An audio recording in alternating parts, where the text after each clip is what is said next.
Life में आशावादी रहना कितना इम्पोर्टेंट है। और जब दो लोग मिलते हैं तो एक दूसरे के एक्शन से वो एक दूसरे को इंस्पायर करते, अच्छी लाइफ जीने का तरीका वो एक दूसरे को बताते हैं। इस मैसेज के साथ आज की मूवी आती है। आज की मूवी में cast away on the moon, ये 2009 की कोरियन मूवी आपको मैं एक्सप्लेन करने वाला हूँ। ये कोरियन लव स्टोरी है और इसकी IMDb रेटिंग 8.1 है। सुसाइड करने का एक फेल्ड अटेम्प्ट कर कर ये आदमी किस तरह से जंगलों में रहता है और फिर इसके लाइफ में क्या चेंज आता है, ये हम इस मूवी में देखेंगे। तो चलिए शुरू करते हैं। मूवी स्टार्ट होती है और वहाँ एक ब्रिज हमें दिखाया गया है। इस ब्रिज पर हमारा मेन कैरेक्टर खड़ा होता है। इसका नाम हम जेम्स रखेंगे। जेम्स ने अपनी क्रेडिट कार्ड कंपनी को कॉल किया होता है। उनसे उस पर कितना डेब्ट है ये वो पूछ रहा होता है। उस पर बहुत सारा कर्जा होता है। जेम्स बहुत ही डिप्रेस्ड होता है और जीने के लिए उसके लिए कुछ भी बचा नहीं होता, तो इसलिए अब वो पानी में कूद जाता है। जब इसकी आँख खुलती है तो वे शोर पर आ चुका होता है। जब वो उठता है और आसपास देखता है तो खुद से ही कहता है कि वो ढंग से मर भी नहीं सकता। रिवर के किनारे पर वो आ गया होता है। वहाँ से उसे पूरी सिटी दिख रही होती है। फिर वो एक बिल्डिंग देखता है और अपने आप से कहता है कि उस बिल्डिंग से अगर मैं छलांग लगाऊंगा तो मैं 100% मर जाऊंगा। अब जिस किनारे पर होता है उस पर वो छानता है यहाँ से बाहर कैसे निकले, ये वो एक वे ढूंढ रहा होता है। वो गोल गोल घूमता है और जहाँ गया था वही वापस आ जाता है। ये एक छोटा सा आइलैंड होता है। सिटी के बीच में ये आइलैंड होता है और आसपास पूरी नदी होती है।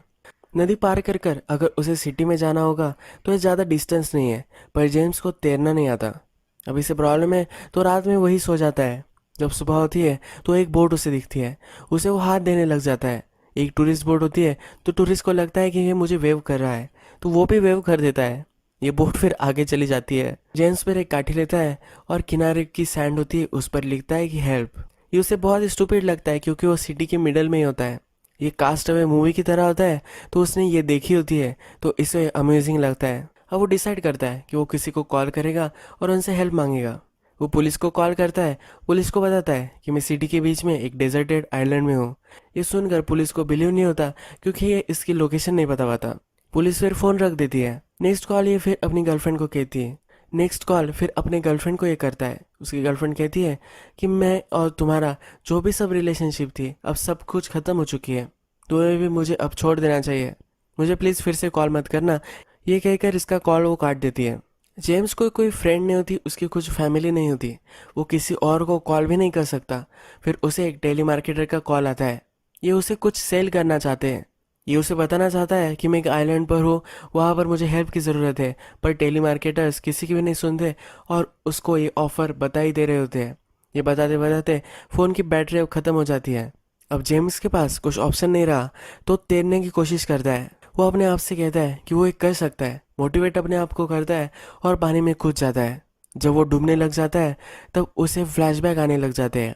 इसमें फर्स्ट फ्लैशबैक हमें जो दिखाया गया है ये उसका फादर का है। उसके फादर उसे बोलते हैं कि तुम बाकी बच्चों की तरह क्यों नहीं तैर सकते। ये जब उसके फादर उसे कह रहे हैं तो स्विमिंग पूल में डूब रहा है ऐसा उसे लगता है। नेक्स्ट सीन में भी जॉब इंटरव्यू चल रही होती है और वो स्विमिंग पूल में ही डूब रहा होता है। इसके जो एंट्रेंस एग्जाम थी उसके जो स्कोर थे वो भी बहुत कम थे और पिछली कंपनी में वो जॉब नहीं कर पाया।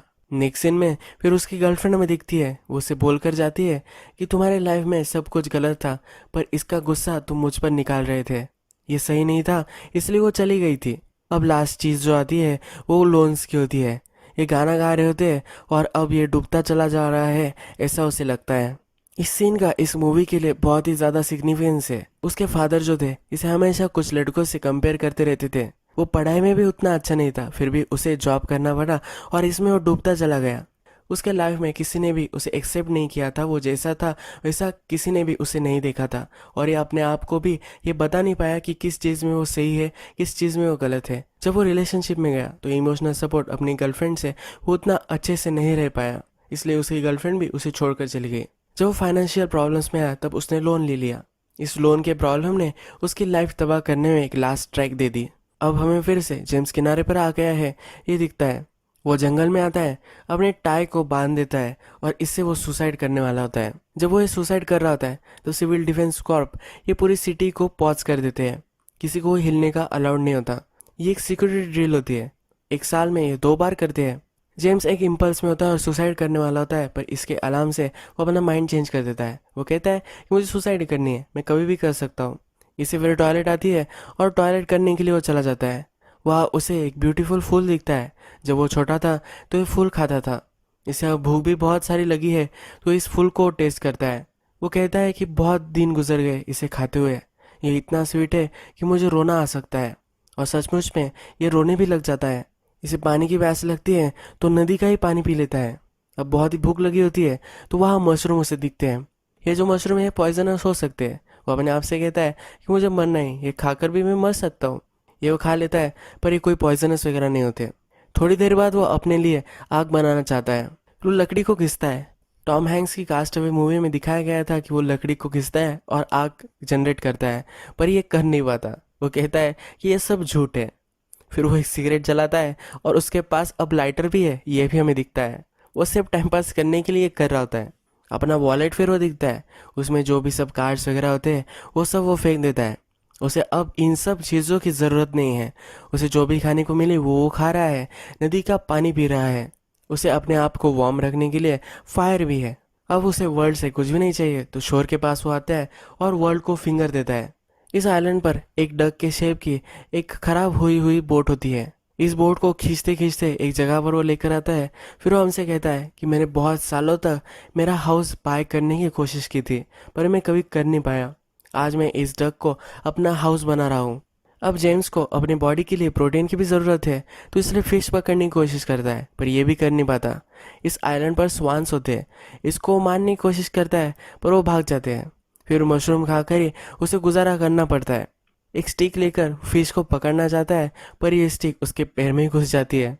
झाड़ के ऊपर बर्ड्स ने अंडे दिए होते हैं पर झाड़ पर भी वो चढ़ नहीं पाता। झाड़ पर वो चढ़ रहा होता है तो बर्ड्स उस पर टट्टी कर देते हैं। ये डर्टी हो चुका है तो इसलिए अपने हेयर्स को धो रहा होता है। आइलैंड पर इसे शैम्पू की बॉटल मिली थी, इससे वो अपने बालों को शैम्पू करता है। जब ये शैम्पू के केमिकल्स पानी में मिक्स हो जाते हैं तो इससे जो फिश होते हैं वो मर जाते हैं। ये तैरकर ऊपर आ जाते हैं।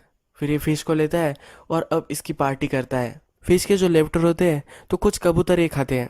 केमिकल्स खाकर फिश मरे थे तो ये केमिकल्स ही इस बर्ड्स में भी चले गए हैं तो ये भी मर जाते हैं। इसे और भी खाना अब मिल चुका है। ये बर्ड्स फिश से बहुत ही ज़्यादा डिलीशियस थे, ये वो कहता है। ये फिर ग्रास पे फूलों के बीच में सोया हुआ हमें दिखता है। वो कहता है कि मैं बहुत ही बोर हो चुका हूँ।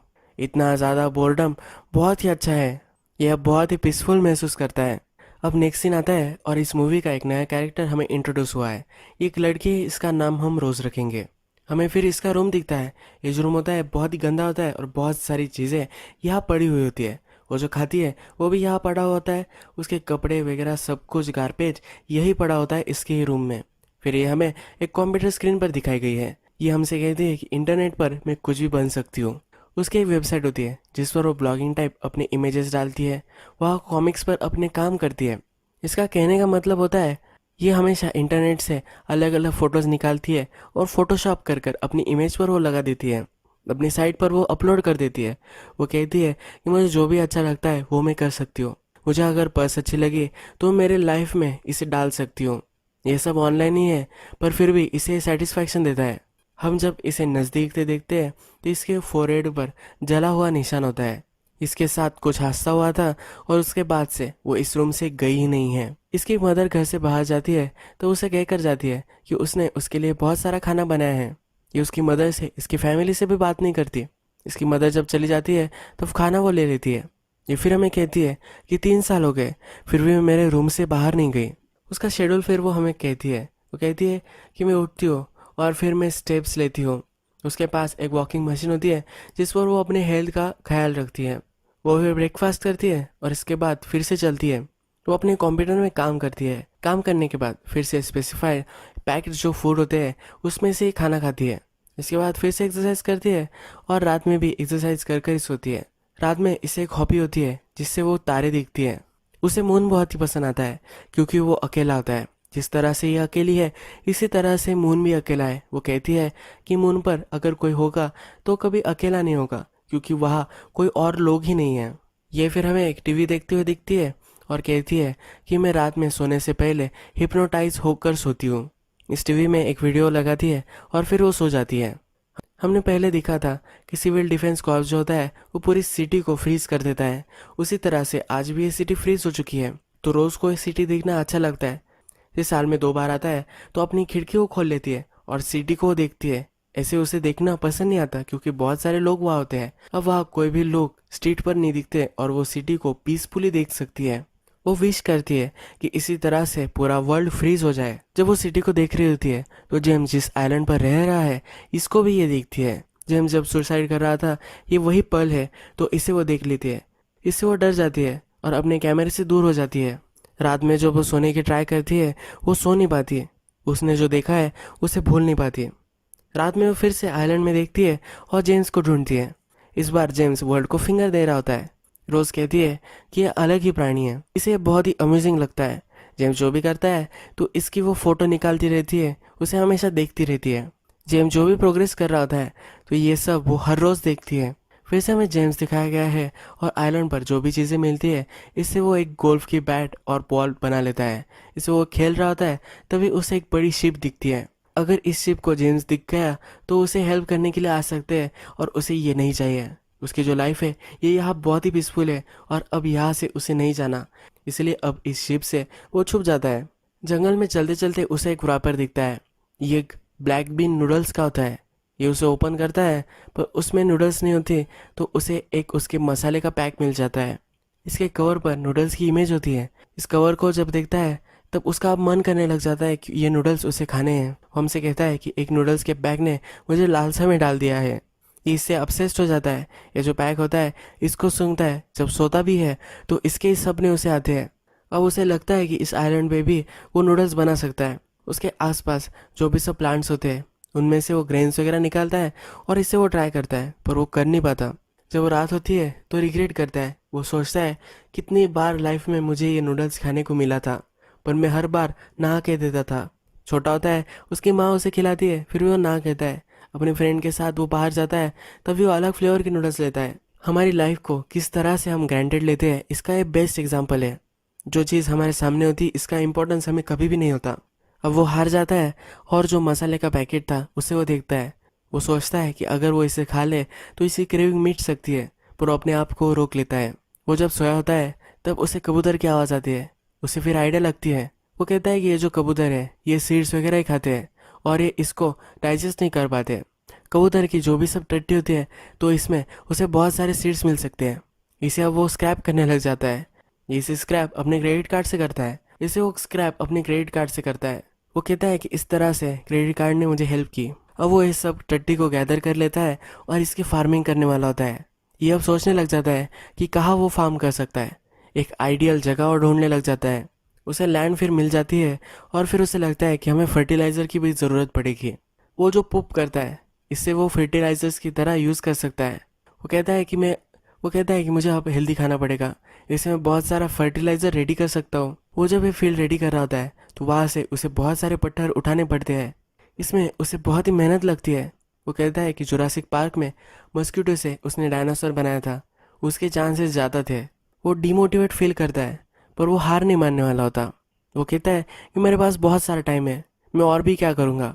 ये काम कर कर वो बहुत ही स्वेटी हो जाता है। ये स्वेट जो वो पोंछने लग जाता है तो वो अपने स्वेट को ही टेस्ट करता है। वो खुद सॉल्ट जनरेट कर रहा है ऐसा उसे लगता है और उसके बाद अपने आप को चाटने लग जाता है। उसका जो सूट था इसे अपने प्लांट्स को बचाने के लिए एक पुतला बनाता है। वो कहता है कि ये सूट हमें पुतला ही बना देता है। ये जब शांति से बैठा हुआ होता है तब इसे रियलाइज़ होता है ये जो सब वो कर रहा है ये होपफुल है, इसीलिए ये सब वो कर रहा है। फिर से रोज़ हमें उसके रूम में दिखाई गई है। ये जो भी सब उसके बात कर रहा था ये सब उसने देखा है। बहुत सारी इमेजेस उसने ली है। इसमें वो अपने आप को चाट भी रहा है। ये भी इमेज होती है। उसे ये एलियन लगता है। वो कहती है कि क्या मैं इसके वर्ल्ड को ज्वाइन कर सकती हूँ, क्या मुझे इनवाइट करेगा। इसे अब जेम्स से बात करने का बहुत ही मन करने लग जाता है। ये रात में अपने घर से निकलती है। अपने फेस वगैरह को सब इसने कवर कर लिया होता है। सिक्योरिटी गार्ड को भी वो डिस्ट्रैक्ट करती है और वहाँ से चली जाती है। थोड़ा सा भी ह्यूमन कांटेक्ट उसे अच्छा नहीं लगता। सिटी से छुपते छुपाते वो एक ब्रिज पर आ जाती है। उसके पास एक बॉटल होती है और इस ब्रिज से उसमें मैसेज डालकर वो आइलैंड में फेंक देती है। दूसरे दिन फिर वो कैमरे से देखने लग जाती है। जेम्स को ये नोट मिली या नहीं ये वो वंडर करती है। इसके बाद 3 महीने गुजर चुके हैं। जेम्स जो है अब वो मास्टर हो चुका है। इस नेचर में अच्छी तरीके से वो रह सकता है। फिशिंग कैसे करनी है ये उसे अब पता है। झाड़ पर चढ़कर अंडे कैसे निकालने हैं ये भी उसे अब आने लग गया है। वो फिश अंडे खाते हुए हमें दिखता है और उसके पास जो सॉल्ट होता है ये उसका ही स्वेट होता है।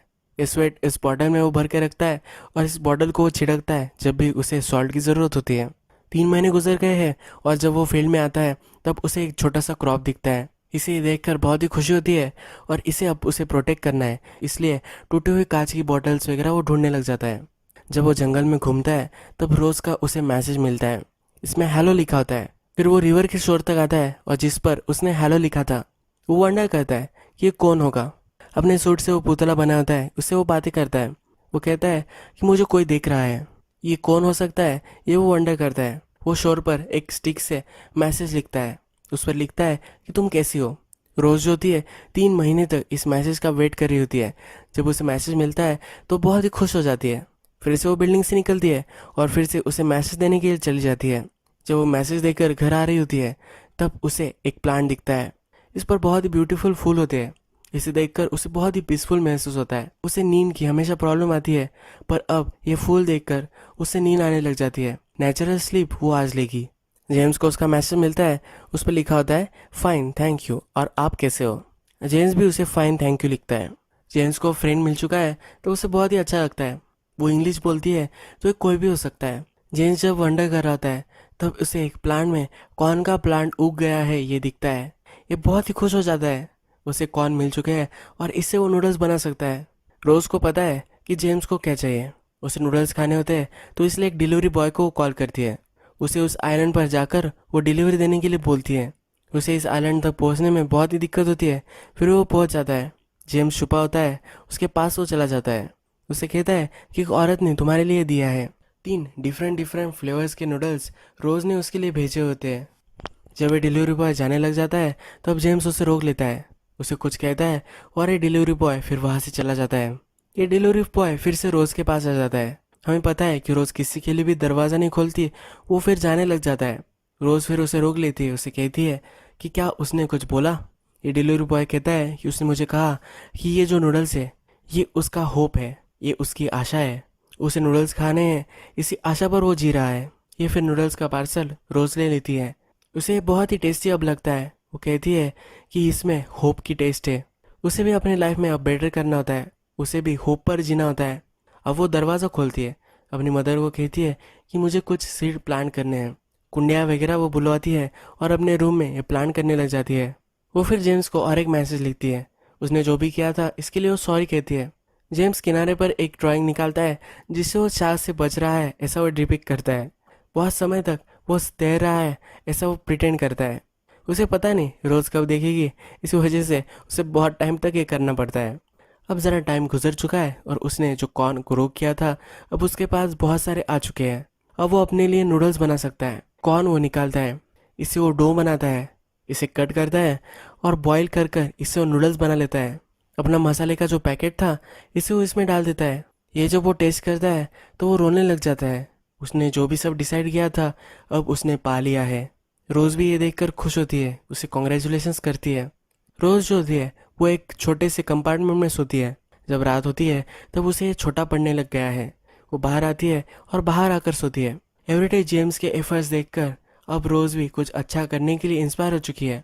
उसके जो भी सब इनसिक्योरिटीज़ थे, लोगों से वो बात नहीं कर पाती थी, अब ये भी वो कर रही है। फ्यूचर अहेड प्लान कर रही है और उसके कंफर्ट जोन से अब वो बाहर आ रही है। जेम्स जब अपने डग में बैठा हुआ होता है तो वो इमेजिन करता है कि रोज़ से बात करना कैसा होगा। वो उससे पूछेगा तुम कैसी हो, उसका नाम क्या है, वो कहाँ से है, क्या वो कोरिया से है, ये सब वो वंडर करता है और कॉल पर वो बोल रहा है ऐसा प्रिटेंड करता है। वो फिर किनारे पर लिखता है कि तुम कौन हो। उसे रोज़ के बारे में बहुत कुछ अब जानना है। रोज़ बॉटल लेती है और ब्रिज से वो फेंकने वाली होती है पर वो कर नहीं पाती है। दूसरे दिन जब जेम्स पूरा आइलैंड ढूंढता है पर उसे बॉटल कहीं भी नहीं मिलती। रिजेक्शन का उसे दुख होता है और पूछता है कि क्यों क्यों उसने अपनी आइडेंटिटी उसे नहीं बताई। जब रात होती है तो रोज़ अपना कंप्यूटर दिख रही होती है। उसकी जो वेबसाइट होती है जिस पर वो सब फोटोज़ वगैरह लगाती है उसमें एक कमेंट में आ गया होता है कि ये जो कर रही है ये सब फेक है। रोज़ ने अपना फेस भी किसी और औरत से निकाल कर अपने फ़ोटो पर लगाया होता है। कमेंट में एक आदमी इस औरत को जानता है और उसकी जो भी सब कम्युनिटी है अब इसे गालियाँ वगैरह देने लग जाती है।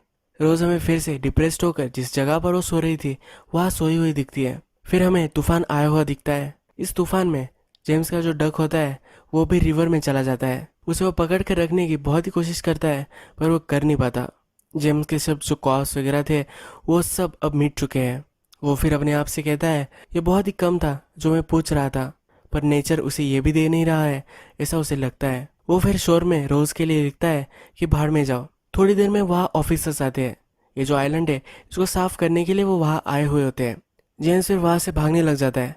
उसे इसे आइलैंड पर रुकना होता है क्योंकि यहाँ रोज का उसे मैसेज आता रहता है। रोज से कांटेक्ट करने का यही एक लास्ट तरीका उसके पास है, इसलिए अब वो रेजिस्ट करता है। वो सब इसके पीछे भागते हैं और उसे वो रिस्ट्रिक्ट कर लेते हैं।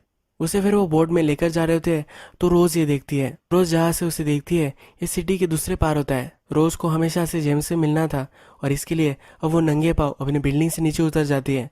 जो चीज़ें अब उसने 3 साल में नहीं की है वो सब वो कर रही है। लोगों से टकराती है, स्ट्रीट से भागते भागते जाती है। इस सिटी की दूसरी तरफ तक वो पहुंच जाती है, फिर भी उसे जेम्स नहीं मिल पाता। जेम्स एक बस स्टॉप पर होता है।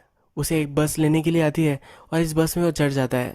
उसके पास जो वॉलेट था उस वॉलेट को स्कैन करता है। उसका क्रेडिट कार्ड अभी भी काम कर रहा है। ये देखकर उसे ज़रा सुकून मिलता है कि वो अभी भी इस वर्ल्ड में रिलेवेंट है। रोज फिगर आउट करती है कि जेम्स बस स्टॉप पर होगा। भागती भागती वहाँ जाती है। बस लीव कर रही होती है। इसी बस में जेम्स होता है। वो उसके पीछे भागती है पर यह बहुत ही आगे चली जाती है। वो स्ट्रीट पर ही रोने लग जाती है। फिर से हमें एक अलार्म बजता हुआ दिखता है और ये सिविल डिफेंस कॉर्प्स का होता है। हमें पता है कि जब भी अलार्म बजता है तो पूरी सिटी फ्रीज हो जाती है। जो लोग जहाँ होते हैं वही रुक जाते हैं। अब जिस बस में जेम्स है वो भी रुक चुकी है। रोज भागते भागते जाती है और बस में आ जाती है। जेम्स को स्पॉट करती है और पहचान भी लेती है। जेम्स उससे पूछता है कि तुम कौन हो और वो अपना नाम उसे बता देती है। जब सिटी फ्रीज होने का टाइम खत्म हो चुका है तो बस चलने लग जाती है। रोज गिर रही होती है पर उसे जेम्स संभाल लेता है। इन दोनों का हाथों में हाथ हमें दिखाई दिया गया है और अब ये साथ साथ रहने वाले हैं। मूवी के लास्ट सीन में हमें बस और मून दिखाया गया है। वो मून के पास जा रहे हैं। एक दूसरे का सहारा अब उन्हें मिल चुका है, यह हमें अब पता चलता है। अब मैं आपको इस मूवी के एंडिंग के बारे में, इस कैरेक्टर्स के बारे में कुछ बताना चाहता हूँ। जेम्स जो था एक कॉर्पोरेट में पूरी तरह से घुस चुका था और इससे उसकी लाइफ बर्बाद हो चुकी थी। वो कभी भी सही से जॉब नहीं कर पाया, रिलेशनशिप नहीं टिका पाया। जब वो डेजर्टेड आइलैंड में आया तब उसे रियलाइज़ हुआ कि उसे जीने के लिए कितनी कम चीज़ें लगती हैं। उसे फिर से जीने के लिए होप आ गया। उसे नूडल्स खाने थे, इसीलिए उसने बहुत सारे एफर्ट लिए। उसे रियलाइज़ हुआ कि हार्डवर्क और होप, इन दोनों चीज़ों के सहारे वो इस लाइफ से जूझ सकता है। सर्वाइवल क्या होता है इसका बड़ा एक्सपीरियंस उसे आया था। इसके ऑपोजिट कैरेक्टर रोज थी। उसके पास सब कुछ था पर फिर भी वो कन्फाइंड थी। वो एक मेंटल ब्लॉक में थी और लोगों से बात नहीं कर पाती थी। उसके साथ जब 3 साल पहले हादसा हुआ था उसके बाद से वो पूरी तहस नहस हो चुकी थी। दुनिया को वो एक फेक लाइफ जी रही है ऐसा वो दिखा रही थी। जिस तरह से वो अकेली थी उसी तरह से जेम्स भी अकेला था। अकेलेपन पर वो उससे कनेक्ट कर गई और इसके बाद उसे देखने लग गई। वो लाइफ के प्रति कितना पॉजिटिव है और कितना एफर्ट डाल रहा है ये देखकर वो भी इंस्पायर हो चुकी थी। वो भी अपने लाइफ को अच्छा बनाना चाहती थी। इन दोनों ने बहुत ही अच्छे से ट्राई किया पर फिर तूफान आ गया। इस तूफान में रोज की रियल आइडेंटिटी पूरे वर्ल्ड को पता चल गई और जो जेम्स था उसके सब कॉस्ट वगैरह सब कुछ तबाह हो गया। उसे उस आइलैंड से भी निकाला गया। वो रोज से बात करना चाहता था। रोज भी उस आइलैंड पर रुकने के लिए उसके लिए एक होप थी पर वो भी उससे छीन लिया गया। अब ये एक दूसरे से मिलने पाएंगे, इसी वजह से सब इनसिक्योरिटीज इन्होंने अपने मन से निकाल ली। रोज भागते भागते उसके पास आने लग गई। रोज जिस बिल्डिंग में रह रही थी उसी बिल्डिंग्स में जेम्स जाना चाहता था। उसने अपने कार्ड से जब पेमेंट किया तो उसे बहुत ही अच्छा लगा क्योंकि इस वर्ल्ड में वो अभी भी रिलेवेंट है। रोज इस वर्ल्ड में रह रही है, इसी वजह से इस वर्ल्ड में रहने का उसे होप मिल चुका है। अब हमें पता है जेम्स को लाइफ में कोई भी प्रॉब्लम आए तो वो ऐसा डर कर भागेगा नहीं। फिर से वो सुसाइड करने का उसे मन में ख्याल भी नहीं आएगा। वो अच्छी तरीके से इससे डट कर लड़ेगा और फिर से अपनी लाइफ एक ट्रैक पर लाएगा। रोज की जो भी सब इनसिक्योरिटीज थी ये जेम्स की वजह से अब वो सब निकल चुकी है। मूवी के लास्ट में एक दूसरे का हाथ इन्होंने थामा था। अब वो लाइफ को एक दूसरे के सहारे के साथ जीने वाले हैं। आज मैं आप सबको थैंक यू बोलना चाहता हूँ। कल मेरे 1000 सब्सक्राइबर हो गए और इतनी खुशी बचपन से मुझे कभी भी नहीं हुई थी। ये मेरा ड्रीम है कि मैं हमेशा स्टोरीज सुनाता रहूं। इस ड्रीम को मैं हमेशा परस्यू करना चाहता हूं और आप सब मिलकर इसे एक रियलिटी में कन्वर्ट करने के लिए मुझे हेल्प कर रहे हैं। मैं इस सब के लिए बहुत ही थैंकफुल हूँ। मैं और एक चीज़ के लिए खुश हूँ कि हम सब ने एक कम्युनिटी बना ली है। हम सब यहाँ कम्युनिकेट कर सकते हैं क्योंकि हम सब की हॉबी सेम है और एक सब्जेक्ट पर हम सब बात कर सकते हैं। एक बहुत ही ब्यूटीफुल चीज़ है। अगर आप सबका सपोर्ट रहा तो इस कम्युनिटी को और हम बढ़ा सकते हैं। अगर आपको ये मूवी अच्छी लगी होगी तो प्लीज़ इस वीडियो को लाइक कर दीजिएगा, सब्सक्राइब भी कर दीजिए, यानी कि आपको बहुत सारी मूवीज़ मिलती रहे और आप इस कम्युनिटी से जुड़ते रहे। बेल नोटिफिकेशन आइकॉन दबा दीजिए, यानी कि आप कोई भी वीडियो मिस ना करें। मैं आपसे फिर से मिलूंगा और एक नई मूवी के साथ। तब तक के लिए थैंक यू और अपने आप का आप ख्याल रखिए।